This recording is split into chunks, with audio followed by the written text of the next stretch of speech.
chers compatriotes, en ce jour spécial, marquant les 60 années de l'accession de notre pays à la souveraineté internationale, il me plaît de m'adresser directement à vous. 60 ans dans la vie d'une nation, c'est déjà beaucoup. Depuis notre indépendance, la soif de liberté et d'épanouissement individuel et collectif sont toujours manifestes au sein de la population togolaise. Mais retenez utilement que la liberté est un combat de tous les jours et s'obtient au prix de sacrifices et d'efforts continus. Comme nous l'enseigne l'histoire, c'est en subissant l'effort de feu que le fer gagne en éclat. Nous aurions tous souhaité que cette célébration se déroule dans un climat plus festif, où le peuple togolais réconcilié puisse sereinement se projeter dans l'avenir. Mais au-delà de la pandémie de coronavirus, nos divisions internes, la crise post-électorale font peser de lourdes hypothèques sur notre destin commun. Je prie l'Éternel Dieu Tout-Puissant d'activer le génie collectif du peuple togolais afin que nous trouvions la meilleure solution pour nous débarrasser de tous ces fléaux qui brident l'essor de la nation. Je voudrais formuler à l'adresse de chaque citoyenne et de chaque citoyen mes vœux de paix et de justice dans la trajectoire de vie de chacun à l'occasion de cette célébration.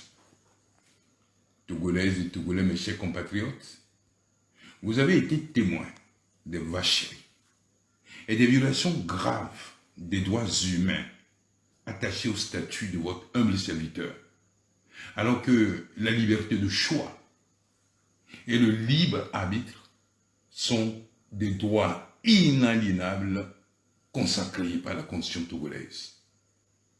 Grand serviteur de l'État, je connais le fonctionnement de l'administration générale, et plus particulièrement celui de l'administration judiciaire, libre et indépendante, et ses exigences dans la recherche de la vérité au service du bien commun. J'étais le premier à saisir le procureur de la République dans le dessein de lui signifier que j'étais à sa disposition à tout moment dès lors que j'étais en possession de la résolution du Parlement portant levée de mes immunités. Mes absences répétées sont constitutives de mon état de santé, comme l'ont pu constater un collectif de médecins, y compris le médecin-chef de la gendarmerie nationale, au cours de mon passage forcé au service de renseignement et d'investigation criminelle de la gendarmerie. Pendant toute cette période de convocation, mon quartier fut en état de siège permanent. Et les événements du 21 avril 2020 resteront gravés dans l'histoire de notre pays. Les commanditaires, comme les exécutants de ces violences inouïes, doivent avoir d'autres raisons autres que celles invoquées.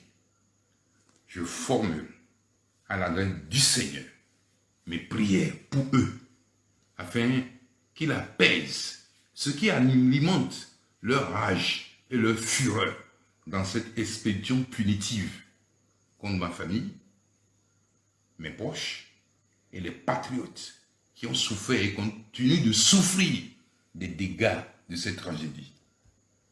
Au peuple togolais indigné, je voudrais vous remercier pour vos intercessions, vos prières, votre empathie et votre solidarité dans cette épreuve inédite. À ma femme et à mes enfants, pour les humiliations subies en raison de mon engagement politique, je vous demande pardon. Aux leaders politiques et aux patriotes de la dynamique, je vous présente mes excuses pour les dégâts collatéraux subis à cause de ma personne. Dieu saura mieux vous conseiller que moi. Je souhaite que tous les cœurs s'apaisent et que Dieu fasse justice à tous. Je formule le vœu que dans un court délai, que Dieu fasse triompher l'amour, la compassion, la recherche du bien commun, pour faire émerger une société paisible et fraternelle dans laquelle nous voulons vivre, à l'absence de turbulences qui déchirent mon peuple et hypothèquent son destin. Jeunesse togolaise, tu as ton avenir en tes mains. Nous qui sommes vos aînés, nous vous montrerons humblement le chemin, afin que vous soyez des acteurs de la transformation de la société d'aujourd'hui et celle de demain. Pour ma part, en dépit des vents contraires que nous traversons, je resterai debout pour apporter ma pleine contribution afin que l'or de l'humanité puisse briller et éclairer notre société. Je continue à me battre à vos côtés pour que votre voix et celle des générations futures soient illuminées. Mes pensées vont à celles et à ceux et à toutes ces familles qui vivent dans cette grande précarité imposée par la pandémie en cours.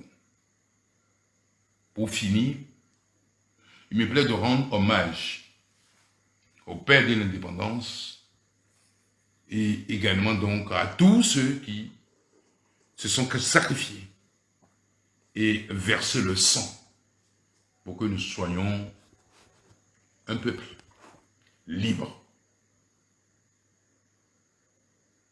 Nous avons donc l'impérieux devoir de poursuivre sans relâche leur combat pour que leur sacrifice ne soit pas vain.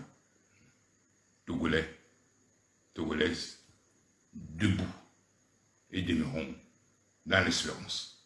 Je vais faire de l'indépendance. Dieu bénisse le tout.